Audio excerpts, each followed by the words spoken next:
এফালে বিজেপি বিধায়কৰ চূড়ান্ত অপমান অগপ সভাপতিক। অগপ সভাপতিৰ ভাষণেই হেনো শুনি পোৱা নাই বৰহমপুৰৰ বিজেপি বিধায়ক জিতু গোস্বামীয়ে। বৰহমপুৰ সমষ্টি লাগিবই বুলি দাবী কৰি থকা মণিমাধৱ মহন্তক তাচ্ছিল্য কৰিবলৈ গৈ এই মন্তব্য কৰিছিল জিতু গোস্বামীয়ে।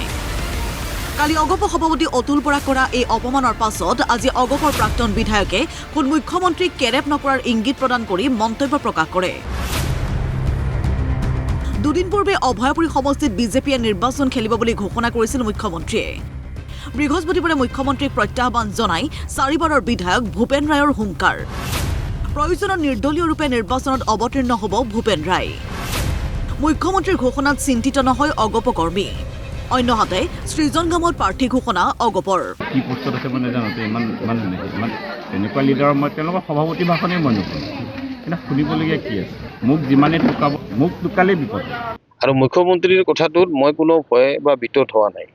কিন্তু আমাৰ দলৰ কৰ্মীসকল বেছিহে সজাগ হৈছে। আজি কিছু পৰিমাণে এই সভাখনতো প্ৰভাৱ পৰিব লাগিছিল, কিন্তু একো প্ৰভাৱ নপৰিল।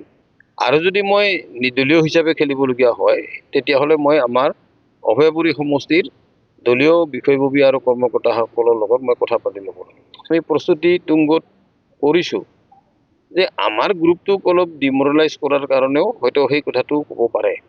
কিন্তু মই এই ক্ষেত্ৰত স্পষ্ট যে অসম গণ পৰিষদ দল অভয়াপুৰী সমষ্টিত নিৰ্বাচন খেলিব, এইটো স্পষ্ট। সিদিনা মুখ্যমন্ত্ৰীয়ে তেজপুৰতো বিজেপি প্ৰাৰ্থী প্ৰক্ষেপ কৰিব বুলি ঘোষণা কৰিছিল। কিন্তু সমষ্টিটোত ইতিমধ্যে অগপ বিধায়ক থকাৰ পাছত বিজেপিক এৰি দিয়া নহ'ব বুলি স্পষ্ট কৰিলে কৰ্মীয়ে। আঞ্চলিক শক্তিৰ শিপা থকা সমষ্টিক গেৰুৱা শিবিৰক কোনো কাৰণতে এৰি নিদিয়াৰ হুংকাৰ তেজপুৰ অগপৰ। কথাটো হৈছে ঐতিহাসিক অসম আন্দোলনৰ পিছৰ পৰা প্ৰায় 30টা বছৰ তেজপুৰ বিধানসভা সমষ্টি অসম গণ পৰিষদৰ দখলত আছে আৰু বৰ্তমানৰ বিধায়ক পৃথ্বীৰাজ ৰাভা ডাঙৰীয়া। তেজপুৰ সমষ্টিটো অতীতৰ পৰাই আমাৰ জাতীয়তাবাদী সমষ্টি এটা।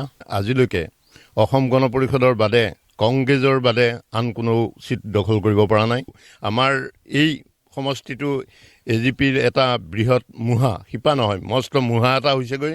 এই মুহাটো যদি বেলেগে কোনোবাই খান্দি আঁতৰাই নিবলৈ বিচাৰে, তেতিয়াহ'লে ইয়াৰ পৰিণামটো অলপ বেয়া হ'ব আৰু দিব লাগিবই। আৰু নিদিলে ইয়াৰ পৰিণাম কিন্তু কোনে কি ভুগিব সেয়া সময়ে ক'ব। ইয়াত কোনো কালে আমি বিজেপিৰ কোনো কেণ্ডিডেট আমি নাভাবোঁ আৰু অসম গণ পৰিষদক এইটো চিট লাগিবই। শোষণৰ বলি হৈ নহয়, মৰ্যাদা সম্পন্ন মিত্ৰতা লাগিব। এই সকিয়নিৰে বজালী সমষ্টিৰ দাবী অগপৰ।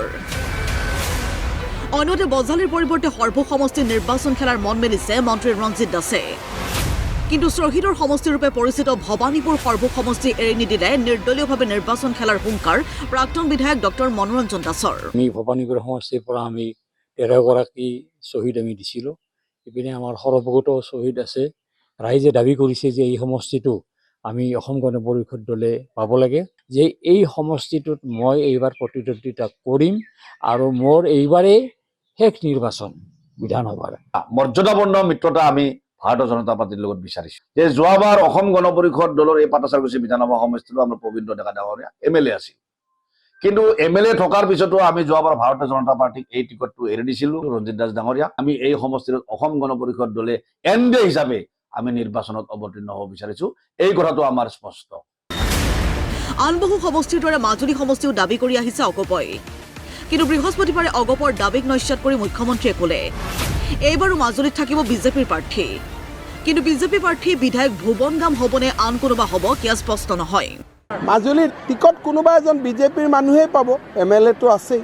ইয়াতে য'ত 2-3জন কেণ্ডিডেট থাকে তাত ঘোষণা কৰিলে আন দুজনে বেয়া নাপাব জানো?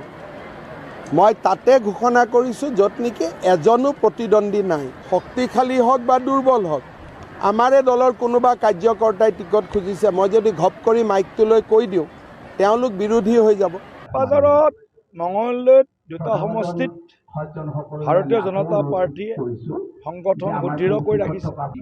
গতিকে চিপাঝাৰ মঙলদৈ দুয়োটা সমষ্টিত ৰাইজে বিচৰা ধৰণে, কাৰ্যকৰ্তাসকলে বিচৰা ধৰণে আগন্তুক আমি চিন্তা চৰ্চাখিনি আগবঢ়াই লৈ যাম। চিপাঝাৰ মঙলদৈ বুলি নহয়, 126টা সমষ্টিত আমি NDA হিচাপে নিৰ্বাচন খেলিম।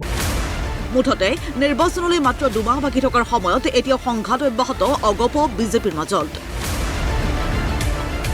ব্যুৰো ৰিপৰ্ট, প্ৰতিদিন টাইম।